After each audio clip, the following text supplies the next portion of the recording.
Back to the question, with the coming official dollar devaluation, it would seem logical that large and small banks would need to have sufficient quantities of the new dollars in storage prior to the event. Is it possible that this type of info could be leaked by insiders as we get closer to it? Well, that's a good example of what I'm talking about.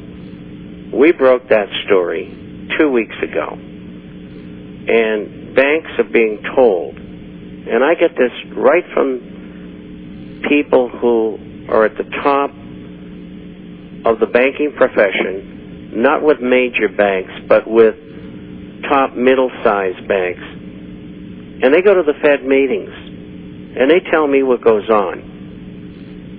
And they told me that the Fed told the banks to clear safe, secure storage because we're getting ready to print new currency.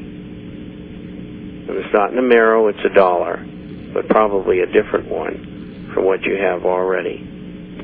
So to answer your question, it's underway. And it may not be in the printing stage yet, but the plans are there.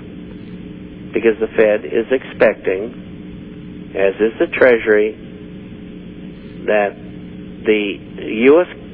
dollar is not going to be the reserve currency of the world in about a year and a half, maybe less. And so they're going to go to a new currency because they're going to officially devalue. The Fed thinks that, and so don't I. Their time frame is a year, at the end of next year. Mine is a little bit further out. I figured 18 months. But I'm not going to quibble. And a lot of people have argued with me on that, and I may change my mind if I'm given different information. But for the time being, that's what's going to go down. And that's the kind of information that we have in the International Forecaster.